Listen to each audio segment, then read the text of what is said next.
So I'm going to read out my circus story, and I can't even remember how old I was when I wrote this, and I had a severe flu. So, I ended up going to hospital for this flu, so you can imagine, fever-induced me. Let's see what happens. Oh my god, I have just seen the spelling. A miscellaneous group found in the dark woods. They were queer. They were protitudinous. And they were mysterious. They appeared to only be a circus located in the wilderness, but as they say, appearances can be deceiving. The first page of this story is the ringleader. He was tall, lean, and was the definition of true beauty. He wore a grey top hat and conductor's jacket, and that were edged in blue and black pants. His bow tie was blue, and he had a white shirt on. His shoes were leather, but they were quite neglected.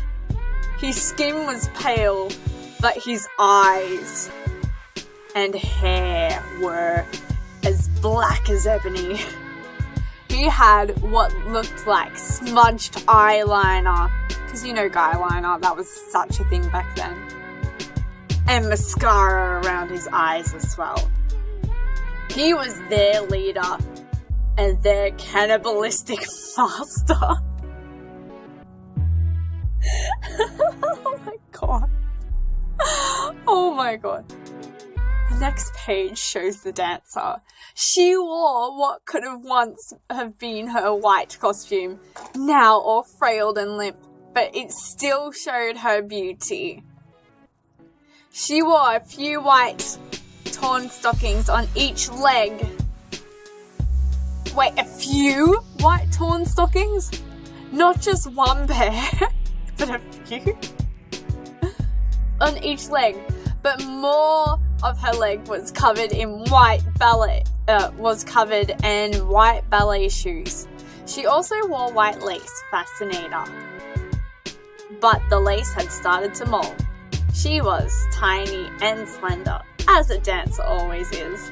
Her hair was blonde, her eyes were icy blue, her skin was pale.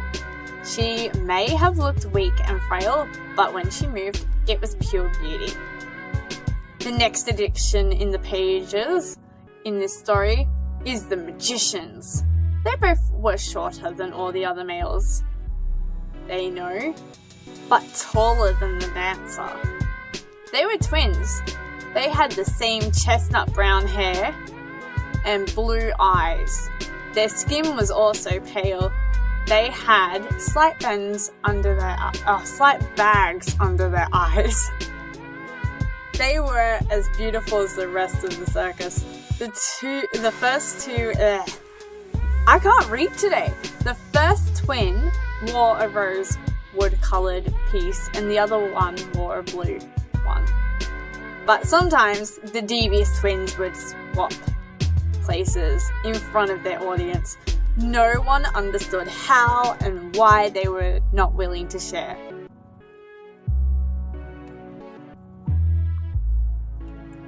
I needed to learn grammar back then. You know when you realise that you've improved in writing so much? Oh my god. They are known as the Dead Circus. So if you happen to run into them, be warned that you will not be seen or heard from again. You will become part of their missing pile near the lion's cage. Just an image into those few who will remember you. But we must continue. You must be enlightened about the members of the circus. As I said, it's not always about looks, so don't let yourself be fooled by their appearances, because then you will destroy any small hope of surviving and escaping their grasp. They are not people. Nothing that evil-spirited can be worthy of touching that title. They have lost all humanity they ever have experienced. All they know is lust, sex, the hunt and murder. It's funny because, like, I'm like one of the most prudish people you can ever meet. And it's like, so me putting that down would have been like, I would have been freaking out writing that. Let's just say that. They may be able to deceive you into believing they are, in fact, as human as you and I, but never forget, it's part of their hunt. Now, some people might say that they are hunting and eating humans. Maybe like you and me eating a leg of a chicken, but there is a difference. We eat it to help keep us healthy. They kill and feast on people because of the thrill of it. Wait, did I just try? Guys, I just tried to normalize cannibalism in my story. If they happen to like you, they may keep you alive for a while, just for the entertainment.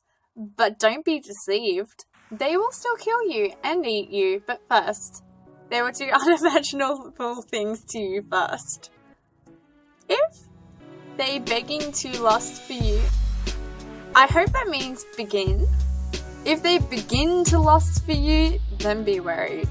The things they will do to you will be far worse than if they liked you. And if you noticed, I said lust, not love. These creatures are not capable of loving. You may wonder how I know all this. It is because I witnessed some of these events. It is a crazy world in those dark woods, and this is my story. Oh my god. So that's the prologue. I guess I will read part 1, and then I will leave the rest for the next video. It's 11 pages long on Word. So, my name was Ebony, but from this day on, I shall be named Alice. I shall be my own person. I came to the forest edge with my bags. I was finally leaving this godforsaken town. I was finally leaving my family, my life. The only thing stopping me was these dark woods. There were tales about them, missing people, barbaric society, and insanity. And even though I didn't believe any of them, I still had some fear for them. I took a step forward and another. A forest isn't really that scary. I kept walking forwards until I realized I couldn't see my village anymore. It had also begun to get quite dark. I figured this is as good a place as any to set up camp. So I dropped my bags, unpacked, and set up my tent. Afterwards, I climbed in to get into bed. In the middle of the night, I began to hear the circus music and a crowd cheering so loud that I decided to check it out. I mean, even though she knew about the stories, she still went for it. Brains, this girl.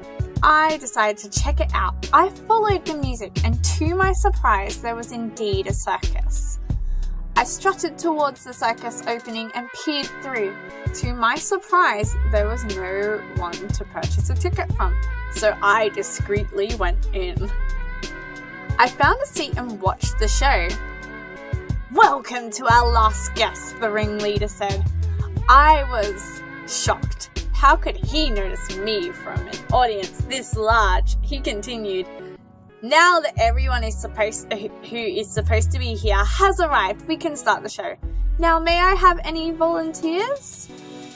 He chose a woman in the audience and then whispered in her ear, "May I invite into the ring the devious twins, the magicians," she said.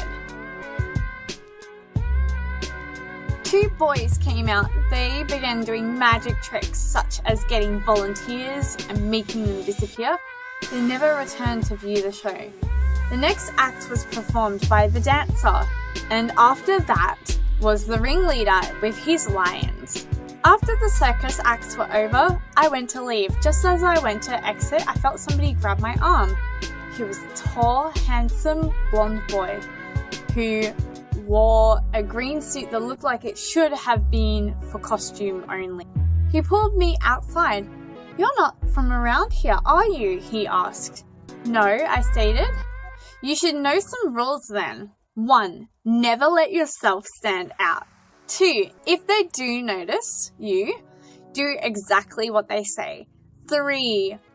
Don't try and escape. That will just excite them. 4. You can never leave or else they'll hunt you and they'll find you," he said. "Wait, who?" But he stopped. When the ringleader walked over, the ringleader looked at him. "Hi, Kaito. Lena was just asking for you," he said calmly, but with the evilest smile on his face. "My eyes have seen." Kaito walks off. "Hello, newcomer," he whispered evilly. "My name's Alice." "And you?" I put out a hand for a handshake. He grabbed it with the wrong hand and pulled me in, and he started to lead me in a dance. I thought it was a little odd. "Shihira," he said. Now, I actually had somebody name this character for me because I couldn't figure out a name. I remember having it as just blank, like dots or something, because I was like, oh. So I found out the meaning of Shihira later, and I pushed myself away. "What?" I said with a laugh. "Isn't that a girl's name?"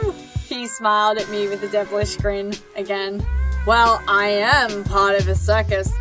We're here merely for your entertainment," he said. The dancer pranced out of the circus tent. "Hello, Cadence," he welcomed. Cadence had the same evil grin, but hers had a touch of seduction to it. She grabbed his arm and yanked him into the circus tent. I figured it was about time that I go back to my tent and get a small bit of sleep before I have to continue moving. I climbed in through the opening and tried to sleep. All I could think about was Kaito and the rules he gave me. So that's the first part of the story. So there's a total of 6 parts of this story. So I will probably make this into a series. I was actually really proud of this story too when I wrote it, and now that I'm reading it, I'm just sort of like, oh my god, what the heck am I doing? So yeah, so hopefully this is interesting for you guys. I know it's quite funny for me, so I guess if you guys want to hear more, feel free to subscribe and all of that jazz.